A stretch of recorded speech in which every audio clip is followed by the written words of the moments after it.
John Adams slowly opened his eyes. The bright white lights above made him squint.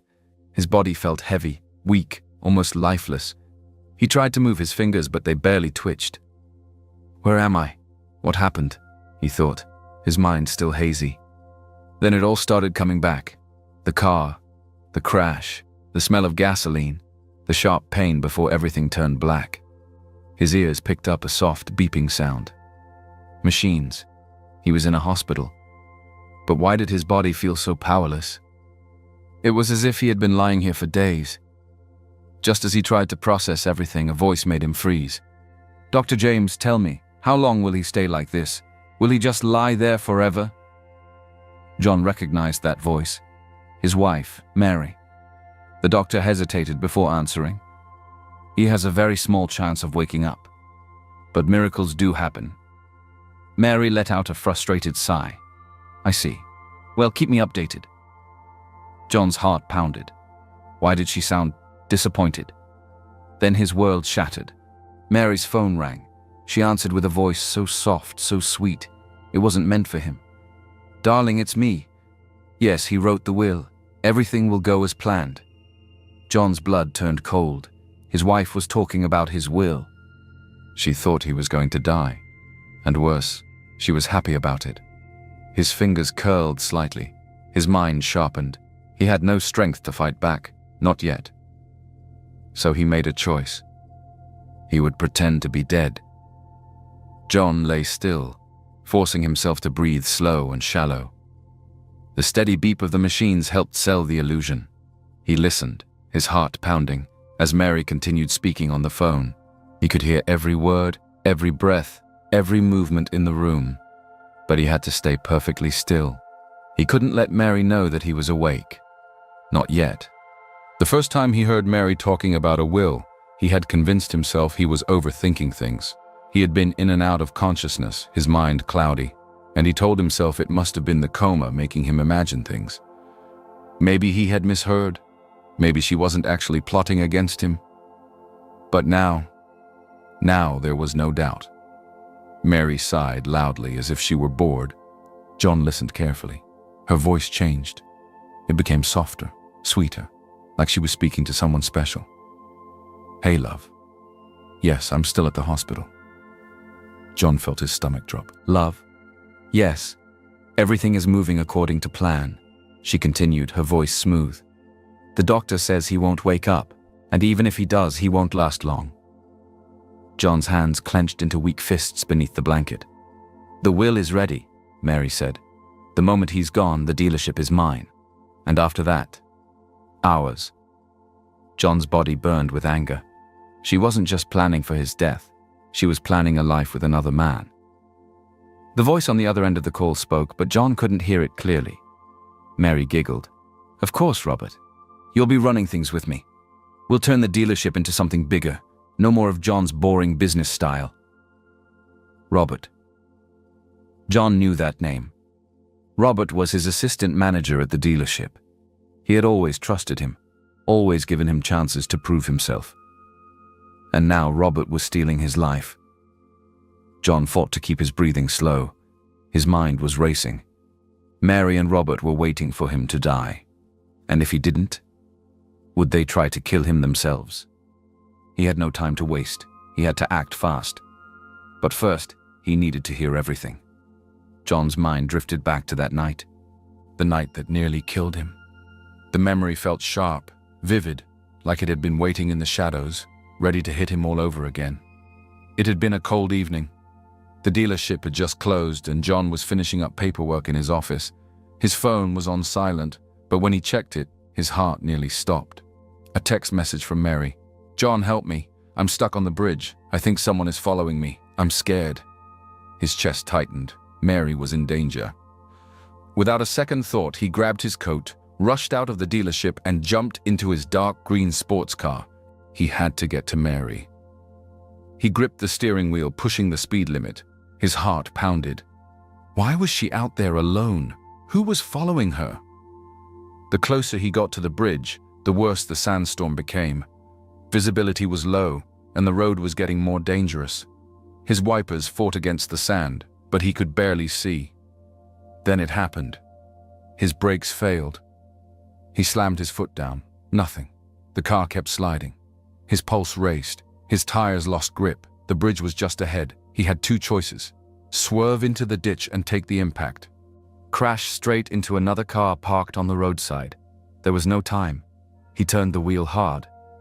The car spun out of control. The world tilted. Then, impact. The vehicle flipped. The sound of metal crunching filled his ears. Glass shattered. A sharp pain tore through his body. Then, darkness. Everything went silent. John's mind pulled him back to the hospital room. His breathing was uneven. He could still feel the crash, the helplessness. But now something was different. He knew the truth. That night when he had crashed, Mary hadn't been on the bridge. She had been with Robert. While he was risking his life to save her, she had been spending time with another man, planning his death. John's fingers twitched. They had set him up, and he had fallen for it. Lying in the hospital bed, John's mind replayed another moment, one he had dismissed as nonsense. It had been the morning of the accident. John was at the dealership, preparing for a busy day. He was reviewing sales reports when Lisa, one of the cashiers, hesitantly approached his office.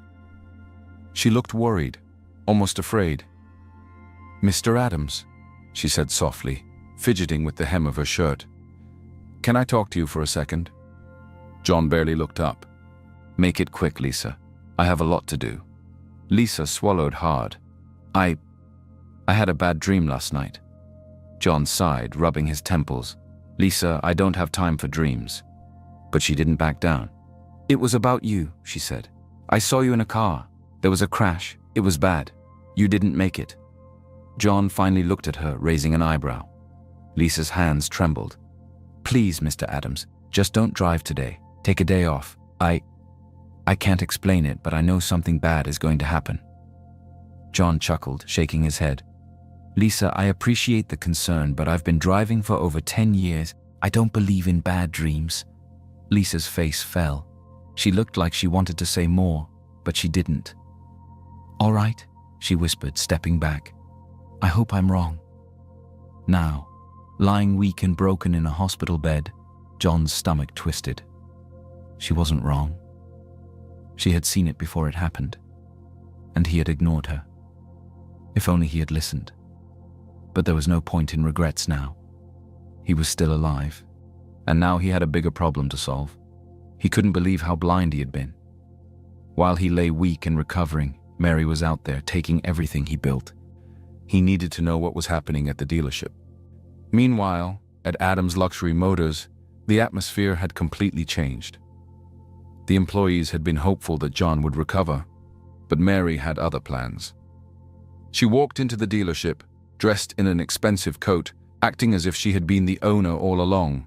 Her sharp heels clicked against the floor as she called for a staff meeting.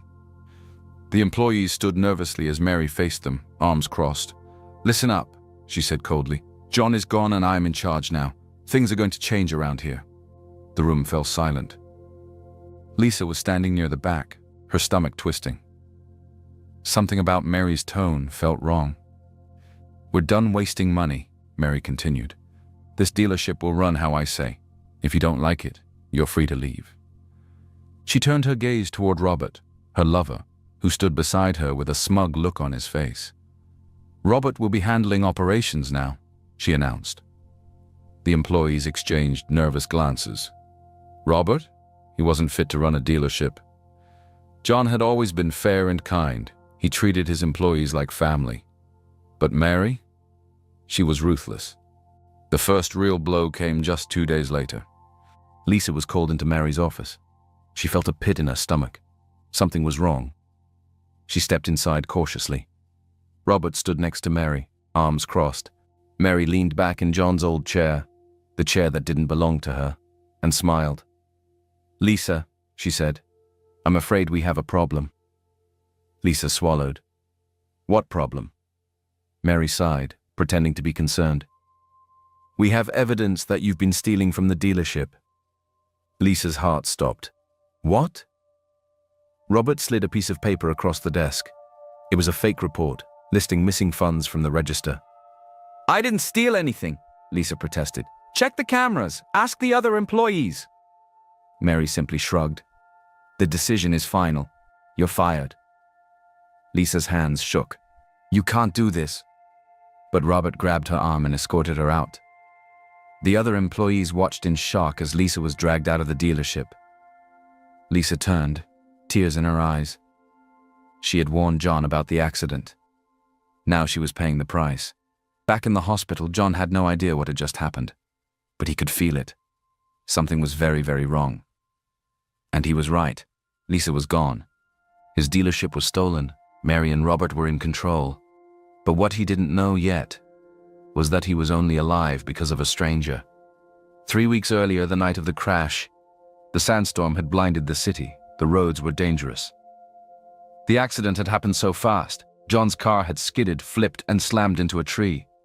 The gasoline had started leaking. Smoke rose from the hood. John was unconscious, strapped in the driver's seat. He had seconds before the car exploded. People stood at a distance, watching. But no one moved. No one dared run toward the burning car. No one. Except Tom. Tom was a homeless man, a drifter who had no place to go. He had been sheltering in an alley nearby, trying to stay warm when he heard the crash. Most people ran away from danger, but not Tom. He didn't think. He just acted. He ran through the blizzard. When he reached the wrecked car, he could smell gasoline. If he didn't act now, the whole thing would blow. Through the broken glass, he saw a man inside, unconscious, bleeding, barely breathing. John Adams. Tom took a deep breath, grabbed a heavy piece of concrete, and smashed the driver's side window. His hands were bloody from the broken glass, but he didn't stop. "Come on, man! Wake up!" Tom yelled, trying to pull John out. But John was dead weight. The smell of gasoline was getting stronger. The flames were growing. He had no time. Tom gritted his teeth, reached inside, and pulled with everything he had. He dragged John out, 10 feet away, then 20, just far enough before boom. The car exploded, sending flames into the air. Tom fell back, breathing hard. He had done it. John was alive, barely. Back to the present. Tom had disappeared after the crash. No one knew who had saved John. Not the doctors, not the nurses, not even John himself. But fate had a funny way of bringing people back together. And soon, John would meet his savior face to face. The heat was unbearable. The sun hung high in the sky, burning down on the dusty streets. Tom walked slowly, his legs weak, his body aching from the injury he had gotten that night. Ever since the explosion, he had stayed in the shadows. He hadn't expected anything in return for saving John Adams. He just did what was right. But life on the streets was unforgiving, and now he was paying the price. His vision blurred. His legs felt weak. Then, he collapsed on the side of a busy road. For a few moments he lay there, struggling to breathe, unable to move. He would have passed out completely if not for a voice. A familiar voice.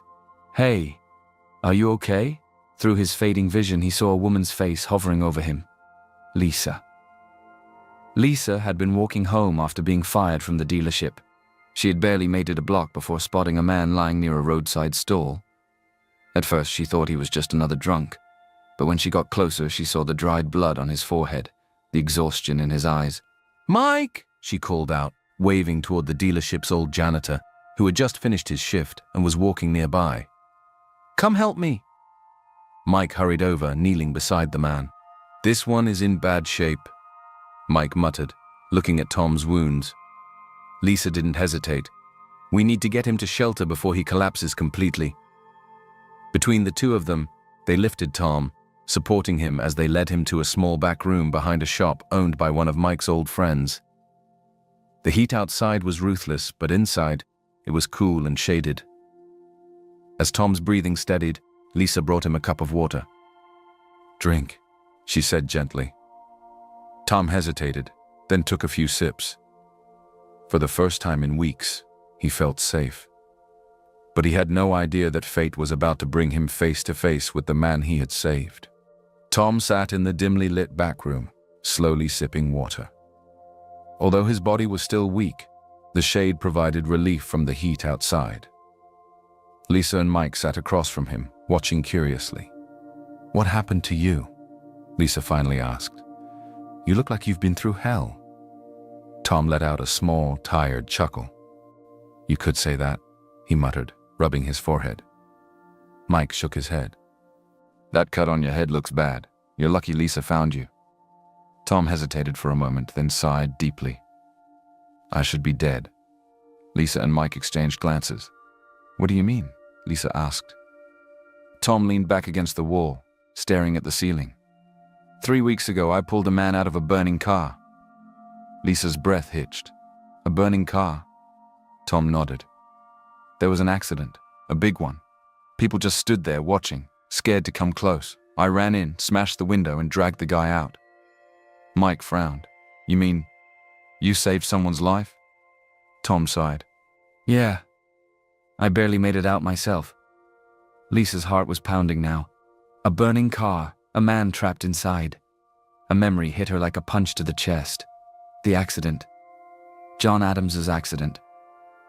She grabbed Tom's arm. "The man you saved, do you remember what he looked like?" Tom gave her a tired, confused look. "I don't know, it was dark. His face was covered in blood. He was unconscious." Lisa swallowed hard. "Was it a dark green car?" Tom's eyes widened. "Yeah, how did you know?" Lisa and Mike stared at each other in shock. "Tom, you saved John Adams." Tom froze. "Who?" Lisa's voice shook. "The man you pulled out of that car was the owner of Adams Luxury Motors, my former boss." Tom stared at her, his mind racing. He had risked his life to save a man he never met. And now, Lisa was telling him who that man was. Lisa took a deep breath. "Tom, John Adams isn't dead, he's alive." Tom's heart pounded. For 3 weeks he had thought that man was gone. But now, he was alive, and he felt good. Chapter 9. The plan for revenge begins. Lisa, Mike, and Tom sat in silence, letting the weight of the revelation settle. John Adams was alive. Tom shook his head in disbelief. I thought he didn't make it. After I pulled him out, I had to run before the car exploded." Lisa's hands trembled. "No, he survived. But he has no idea what's happening right now." Mike let out a long sigh. "That means he doesn't know Mary has taken over the dealership. He doesn't know Robert is running things now." Lisa clenched her fists. "And he definitely doesn't know Mary fired me on fake charges." The room went quiet again. Then Tom spoke. "We need to find him." Lisa nodded. "Yes, but where do we even start?" Mike leaned forward. "He must still be in the hospital." "He was in a coma, right? He won't be in any shape to go anywhere." Lisa stood up, determination in her eyes. "Then we go there. We need to tell him everything." Tom hesitated. "What if Mary already got to him? What if she's making sure he doesn't wake up?" Lisa's stomach twisted. "Then we're already too late." Meanwhile, at the hospital, John couldn't wait any longer. He had heard enough. He knew what Mary was planning. She hardly came to visit him anymore, and he knew his life was in danger. But if he stayed in the hospital any longer, he would be powerless to stop it. He needed to leave, tonight. The only person he could trust was Sarah, the nurse who had been taking care of him. She had been kind, gentle, and most importantly, she had kept her mouth shut when he whispered to her, "Please don't tell anyone I'm awake." Now she stood beside his bed, a small bag in her hands. "Are you sure about this?" she whispered. "You're still weak." John nodded, gripping the edge of the bed. "I don't care. If I stay here, Mary will find a way to finish what she started." Sarah sighed, but she helped him up. His body ached. His muscles were weak, but he fought through the pain. Sarah handed him a pair of men's clothes. "They belong to my brother," she said softly. "They should fit." John took them and quickly changed. He barely recognized himself in the worn-out jeans and plain shirt. Sarah handed him a walking stick. "You'll need this." He nodded. "Thank you." Then carefully they slipped out of the hospital. John's heart started beating faster as he approached his house. The home he had built, the home he had shared with Mary. He had his keys, but when he tried them in the lock, they didn't fit. His stomach twisted. She changed the locks. John clenched his jaw. Mary had wasted no time erasing him, changing his house to hers and making sure he had no desire to come back. His mind raced. He couldn't just walk away. He needed to see what was happening inside. Then luck was on his side. The gate was slightly open. Slowly, carefully, he pushed it open and stepped inside. The living room lights were on. He could hear music playing. And then, laughter. His blood ran cold. He stepped toward the window, peering inside. There, sitting on his couch, wearing his clothes, was Robert. Robert laughed, holding a glass of expensive whiskey. Across from him sat Mary, smiling, her legs wrapped around his lap. John felt like he had been punched in the stomach. His wife, his best employee, living in his house, wearing his clothes, spending his money. John's fingers tightened around the walking stick. He wanted to storm in. He wanted to shout, to demand answers, to throw Robert out of his home. But he took a deep breath. No, not yet. Mary and Robert thought he was dead or dying. He had one chance to turn the tables, and he was going to take it. John stood outside his own home, his hands clenched into fists. Sarah, who had patiently waited for him outside the house, joined him. The rage boiling inside him was unlike anything he had ever felt before. Inside, Mary and Robert laughed, drinking expensive whiskey as if they had already won. John's muscles tensed, but he forced himself to stay hidden.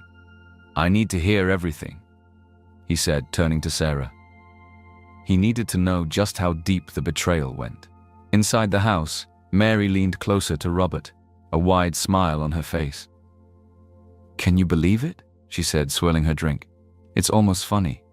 John spent years running that dealership like a fool. Now it's finally ours." Robert chuckled. "I won't lie, babe. It was easier than I thought. Once John was out of the picture, taking over was simple." John gritted his teeth. "Out of the picture?" Mary sighed dramatically. "I just wish the accident had finished him off." John's heart stopped. Robert smirked. "Relax. He is in a coma. He won't wake up. And if he does, well, we'll deal with it." John's blood turned to ice. They wanted to finish him off. This wasn't just about the dealership. This wasn't just about greed. Mary and Robert were willing to kill him to get what they wanted. Mary set down her glass and leaned forward. "By the way, did you make sure the accident looked clean?" John froze. Robert smirked. "Of course. The brakes failed exactly when they were supposed to." John felt the air leave his lungs. They planned it. The accident wasn't just bad luck. It was a setup. Mary had sent that fake text, knowing John would rush to help her. And Robert had made sure his brakes failed at the right moment. John was never supposed to survive. His whole body shook with fury. For years he had loved Mary. He had trusted Robert. And in return, they had plotted to kill him.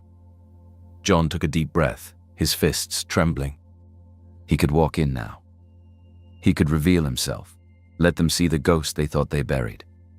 Or he could wait, play the game better than them, strike when they least expect it. He glanced at the street. Somewhere out there, Lisa, Mike, and Tom were looking for him. But they had no idea that he had already escaped. And they had no idea just how deep the betrayal ran. John's lips curled into a cold smile. They thought they had won. They had no idea what was coming next. Lisa, Mike, and Tom arrived at the hospital, their hearts pounding. They had rushed there as fast as they could, knowing that John had no idea what was happening at the dealership. Lisa ran up to the front desk. "John Adams, where is he?" The nurse looked confused. "Mr. Adams." She flipped through some papers, then frowned. "He's not here." Lisa's stomach dropped. "What do you mean he's not here?" The nurse shrugged. "He was discharged." Mike stepped forward. "Discharged? When?" The nurse glanced at the clock. "About an hour ago." Lisa's body went cold. They were too late. Meanwhile, across the city, John Adams sat in a cozy, quiet guest house. He had escaped the hospital, but now he needed to find Lisa. He needed to warn her. But he couldn't risk calling his own phone.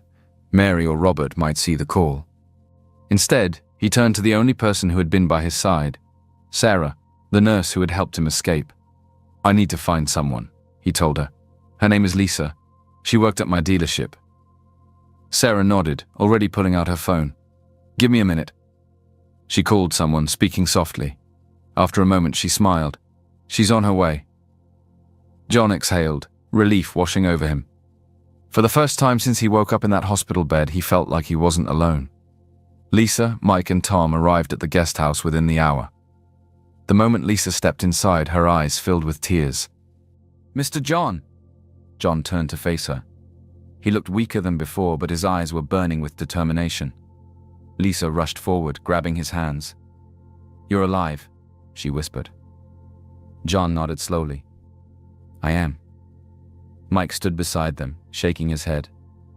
"We thought we lost you, boss." John gave a tired smile. "I almost did." Then his eyes landed on Tom, the man standing awkwardly in the corner. Lisa turned to him. "John, this is Tom." John frowned slightly. "Tom?" Lisa nodded. "He's the reason you're alive." John's breath caught in his throat. He looked at Tom, really looked at him. For a moment there was silence. Then John stepped forward and grabbed Tom's hand, gripping it firmly. "You saved my life." Tom shifted uncomfortably. "I just did what anyone would do." John shook his head. "No, anyone else would have stood there and watched me burn. But you ran into the fire." Tom swallowed hard, his eyes darting away. John tightened his grip. "I owe you everything." Tom finally looked at him. John nodded firmly. "And I swear I will make sure you're rewarded for it." But before he could repay Tom, before he could think about anything else, there was one thing John needed to do first. He looked at Lisa, Mike, and Tom. His expression hardened. "Mary and Robert think I will die soon." His voice was steady, but there was fire behind it. Lisa clenched her fists. "They took your business, Mr. John." Mike nodded. "They're living in your house." John's jaw tightened. "Then it's time to take it all back."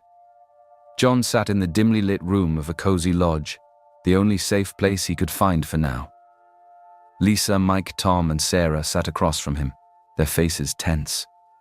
For the first time since his accident, John felt something powerful return to him. Control. He was no longer the weak man lying helpless in a hospital bed. He was John Adams. And he was about to take everything back. Lisa couldn't stop staring at him. "You're really alive?" John smiled faintly. "Yeah. Thanks to all of you." His eyes shifted to Tom, the man who had risked his life to save him. "I owe you my life." His voice was firm. "If there's anything you ever need, anything, I'll make it happen." Tom shifted uncomfortably. "I didn't do it for a reward." John nodded. "That's exactly why you deserve one."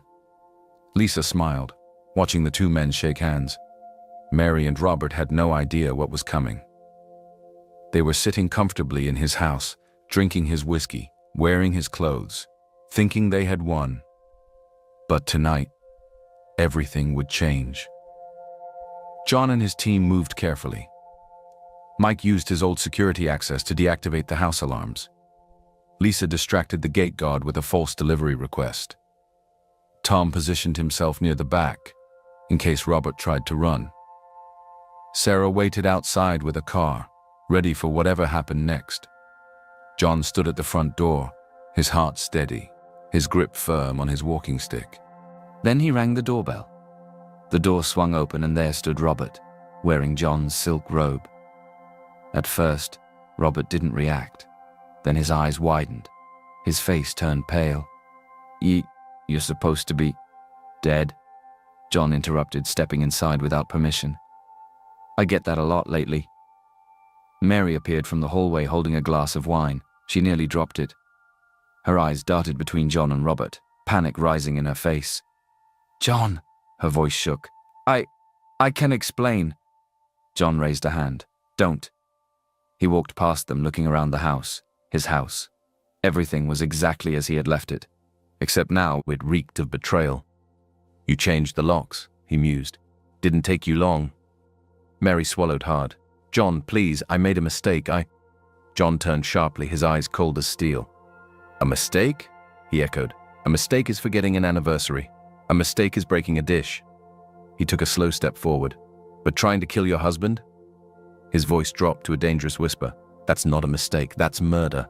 Mary's breath hitched. Robert stiffened. The trap was set. John turned his gaze to Robert. "You cut my brakes." Robert's face drained of color. "That's a lie." John chuckled darkly. "Is it?" He pulled out his phone and played an audio recording. Robert's own voice filled the room. Of course, the brakes failed exactly when they were supposed to. Mary gasped.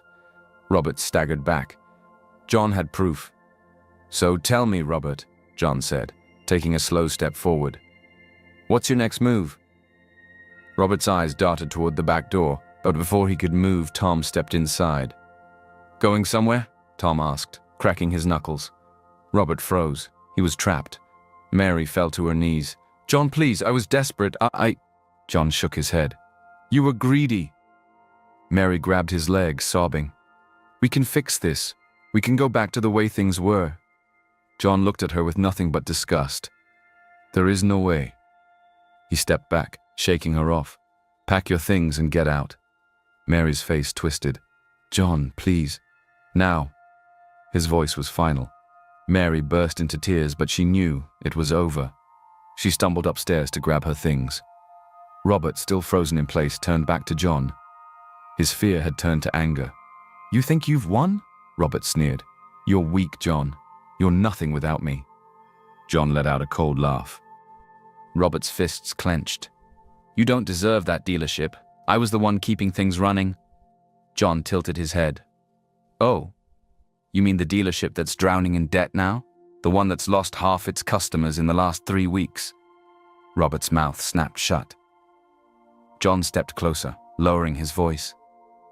"You think I don't know what you've done? You're finished, Robert." Robert shoved past him, storming toward the door. "You'll regret this." John smiled. "Not as much as you will." Robert turned, opened his mouth to say something, but one look at Tom and he shut it again. Then he disappeared into the night. John exhaled. He had taken back his home. But this wasn't the end. There was one last battle left to fight. The house was quiet now. For the first time in weeks, John Adams stood in his own home, free from the presence of traitors. Mary and Robert had stolen from him, betrayed him, and tried to kill him. And now, it was time for them to pay. John pulled out his phone and dialed a number he hadn't called in years. A deep voice answered. "Detective Coma speaking." John didn't waste time. "I have information about a fraud case you closed 3 years ago. I believe you need to reopen it."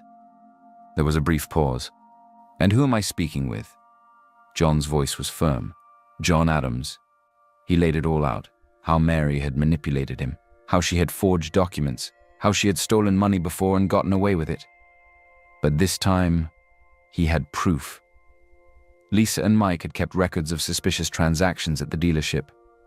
Tom had overheard conversations that linked Mary to past schemes. And now, with the attempted murder tied to her name, there was no escaping justice. John hung up the phone. The police were on their way. It was finally over. Mary had been silent upstairs, gathering her things. Too silent. John turned just in time to see her charging toward him, a heavy glass vase in her hands. Her face was twisted in rage. "You ruined everything!" She swung the vase straight for his head. Before she could make contact, Sarah stepped in. With one swift move, she grabbed Mary's wrist, twisting it back. The vase slipped from her hands and shattered on the floor. Mary let out a sharp cry, falling to her knees. Sarah glared down at her. "You're done." The sound of sirens filled the air. Moments later, 2 police vehicles pulled up outside. Detective Coma and his officers stepped inside, taking in the scene. John stood tall, unshaken. "She tried to kill me, and I have evidence she's been involved in fraud for years." The officers moved fast. Robert, who had nowhere to run, was pulled out of his car and handcuffed on the spot. Mary screamed and fought, but 2 officers restrained her, pinning her arms behind her back. Her eyes locked onto John, pure hatred burning in them. "You think this is over?" she spat. "You'll regret this, John, I swear." John stepped forward, staring down at her with nothing but cold indifference. "The only thing I regret," he said, "is not seeing through you sooner." Mary thrashed as she was dragged outside, her screams fading as they shoved her into the police car. Robert was already inside, his face pale, his shoulders slumped. He had no fight left in him. The doors slammed shut, the cars drove away. And just like that, it was over. John stood by the door watching the dust settle. Lisa, Mike, Tom, and Sarah stood beside him. They had fought for this, together. John took a deep breath. For the first time in a long time, he felt free. The storm had passed.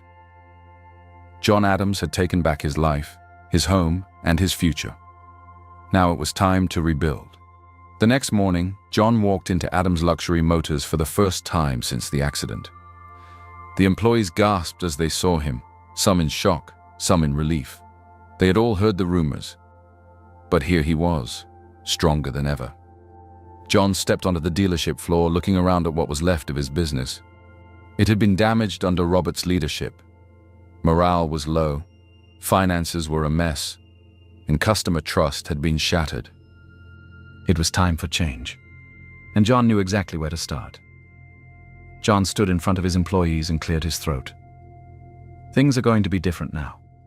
Everyone watched him closely. John turned to Lisa.